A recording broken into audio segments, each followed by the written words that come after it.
Just getting back to our conversation on gangsterism and the report back that came through yesterday from the anti-gang unit that was established by Minister Bheki Cele and President Cyril Ramaphosa, and some of the work that had been done in that regard.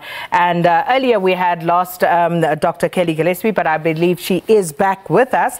Dr. Kelly Gillespsie, thanks so much for joining us once again. So we stopped at the point where I was asking you about the issue regarding the social aspects of gangsterism. The minister himself admitting that this is a social issue that needs to be addressed.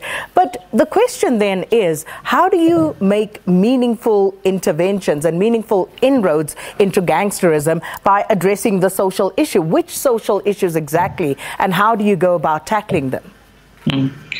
That's the million-dollar question, Sakina. Thanks for it. I think the important thing to realize is that, you know, the minister was last in power and came into policing with a very strong, tough on crime, shoot to kill message. And now he's back again. And many of us who encountered him in that first round were very worried about the tough on crime message that he was pushing very hard. Of course, it sounds good. Of course, it's what people want to hear.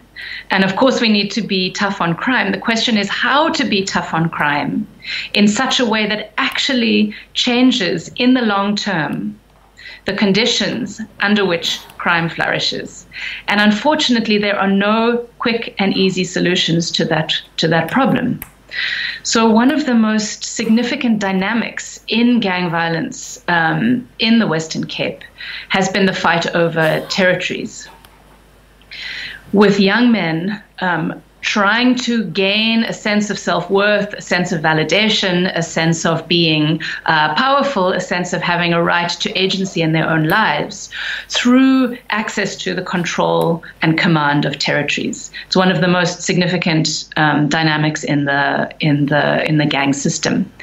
Now, what happened in the transition around 1994 was that there was so much going on in the country that needed to be worked on, that one of the things that was missed was how quickly the international drug economy slipped under the radar and into the country and began operating through networks of illicit underground activity in the country.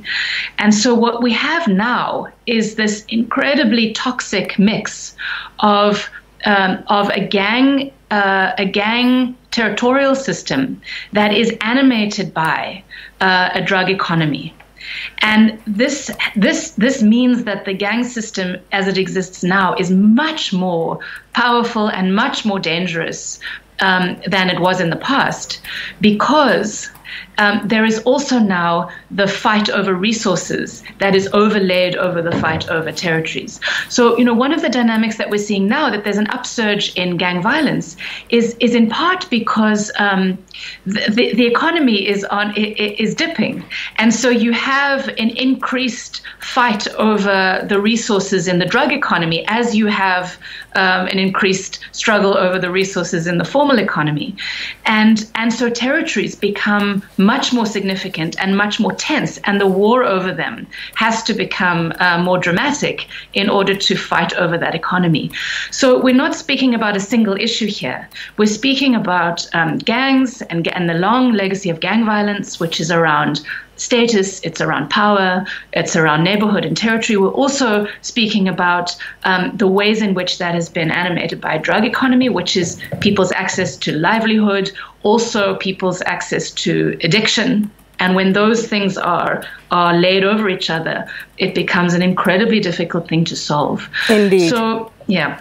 And Dr. Gillespsie, and yes. These are the realities of issues facing South Africans today. Yes. And unfortunately, we're going to have to leave this conversation here for today, but definitely one that we need to take forward in the future. But thank you so much for engaging us there, Dr. Kelly Gillespsie, who is, of course, from the University of the Western Cape, and talking to us about very important societal issues, the drug economy, and as she says, one that managed to slip in under the radar when we were looking at other matters of national importance during that transition period in 1994, and many of us living with the consequences of that today. Remember back in the day when they said everybody was either affected or infected with HIV? I think we've moved to that stage with drugs and drug-related problems. You either affected or you are somehow addicted in one way or another. So it's definitely a scourge we need to look into.